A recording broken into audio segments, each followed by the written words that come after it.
если мен көтім ашып жатқан болса, мен осы уақытқа дейін уже біраз нәрсені былай қылып шешіп қоятын едім. Мен көтім ашпайды.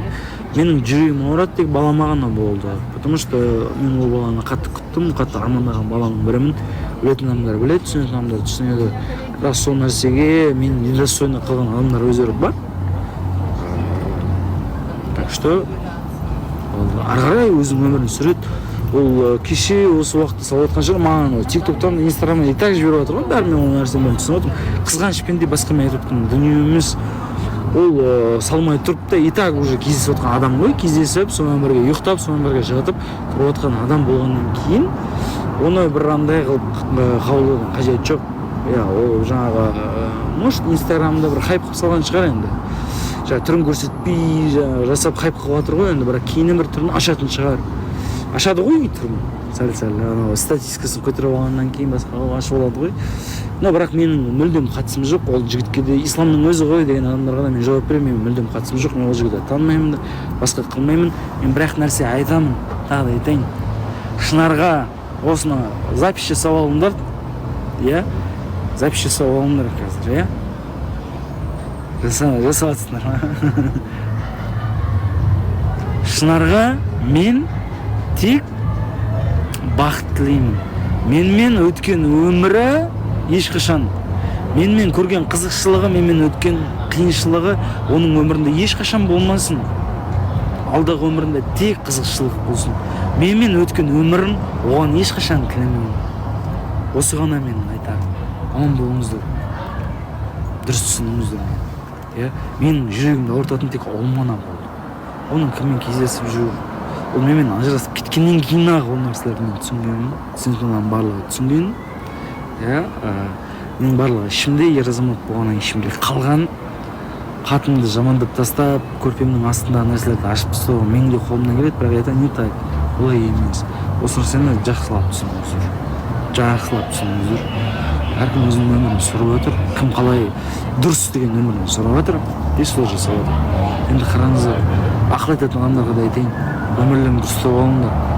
Маған дұрыс өмір сүруді айтасыңдар, бірақ сол маған қалай өмір сүру керектігімді айтып, өздерің сол өмір сүріп отқан жоқсыңдар. Түсіндіңдер ғой? Мен жасым 32-де, мен кішкентай бала емеспін. Ертең, эфирге кірем, конкретно бір делалардың өзі, әңгіменің өзі кіресіңдер. Мен душамды айттым, анасы, ешқандай әңгіме жоқ. Мен ұлыма дұрыс қараса болды. Бірақ ұлымның мынандай бір тырнағы сынатын болса, мен ешқайсысын кешірмеймін. Осы нәрсе есіттерінде болсын. Басқа ештеңе айтпаймын. Вот такое вот у нас приключение. Застряли. Салам алейкум. Машина асылып қалды, полный. Как-то так. О! Вот так. Бека решит сейчас.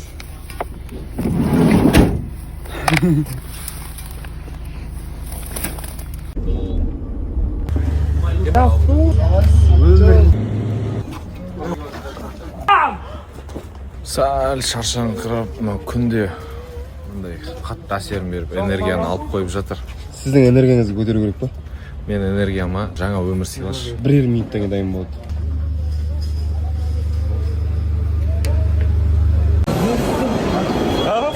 Здесь суп. Казахстан, здесь суп нам. Супом, да. Нормально барып келдің да? Дұрыста бәрі? Дұрыс. Мама? Метроға келдік, метроның іші примерно осындай. Самолетпен кететін сияқты анау. Нормальный қыздар бар ма деймін? Ебать, Алматының метросы емес, былай бір ғана бір талшыбық тұратын. Бұл Делидің метросы ғой, жердің астымен былайынан, мына жақтан бір сәл шатасып кетсең, жаңа өмір бастап кетесің деген сияқты. В общем, Делида. Ал, киносымен бізде концертке дайындық. Концертке санаулы күндері қалды. Ал, біз бәріміз баняға түсіп шыққанымыз дәлелдеңдер ал. Мынау видео ғой. Міне бәрі. Мен анти Паконти, аттарын дұрыс білмеймін. Такаши. Оған просто крупный подарок мен беру айтып керек. кетейін, мен кеше эфирді қарап шықтым. Таныстық келгендегі бұрынғы ара қатынасы және біткендегі адамда триггер деген нәрсе болады. Ол қорқыныш бәрінде болады. Сонымен иногда кішкентай кезде болған қорқынышы үлкен есейгенде де әлі әсер етіп жатады да. Ода сондай болған. Оның реакциясы мен түсіндім. Всем привет, қалайсыздар? Мен бүгін кішкене кешегінде емес, түрім қатты отек болып тұрған жоқ, нормально болып тұрмын бүгін. И мен бүгін азанда білесем, осы уақытқа дейін ваннаға су толтырып тұз қосып жататын, бірақ мен бір или максимум 2 пачка тұз қосып жататын, бірақ бүгін мен 5 пачка тұз, мысалы 50 килограмм болсам 5 пачка тұз салып сөйтіп жату керек екен. Бірақ кәдімгі жеңілдеп қалдым шынымен. Айналайын мемлекеттік аурухана, аман болыңдар әйтеуір. Анда дәрігерлерге жаның ашиды, бірінен кейін бірін уақыт. Ана байқұсқа мұрынсың біреуге уақыт қалдырмайсың. Пациенттер жазып тастаған ше. Бірақ дәу лифт 4 адам мінсе, бірақ 5-ші адам мінсе перевес болып, ойбай түс, перевес, келесімен келесін деп. Мейлі, аман болыңдаршы, бәрің аман болыңдаршы әйтеуір. Бүгін бір басым ауырып быт-жыт болып тұрмын. Жаңа сол больницадан шығып келе жатсам, бір 2 қабат қатын деп ана баласы түсіп қалатын адам ұқсап, ана ішін астынан 2 қолмен ұстап алған, әйтеуір бірінші, екінші балау деймін. Тек ішханада томпайып шыққан. Артық май жоқ, грамм. Мынандай табандай болып атқан бет жоқ. Жынным келеді сондай қатындарды көрсем ше, нерв. Ассалаумағалейкум, қайырлы күн. Құрметті қазақ елі, құрметті достар, қалайсыздар, не істеп жатсыздар? Эфирдамыз, эфирға дайындық барысындамыз, осы жердеміз. Бүгін эфирда болыңыздар, бүгін жақсы, күшті. Короче, мынандай сұрақ болып тұр. Еске қатысушылардан, бұрынғы өзіңнің маусымдастарың болсын, кімнің дәл қазір қасында отқанын қалайтын едің қатысушы болып? Негізі қыздардан Саида, қалайсыз? Саламатсыз, бәрі жақсы, сіз қалайсыз? Жақсы, күшті болып тұрсыз. Айжан ханым, қалыңыз қалай? Ойбай, не деген взгляд болды. Қалыңыз қалай, Жанболат? Өте керемет, Жақсы. Жанерке, қалыңыз қалай? Жақсы, өзіңіз қалайсыз? Бір Нұрдәулеттің болашағы деген бір фраза естіп қалып жатырмын мына жақта. Таңертең деген Нұрдәулет келіп маған шоколад алып берген ғой, соны бәрі көріп қойды да.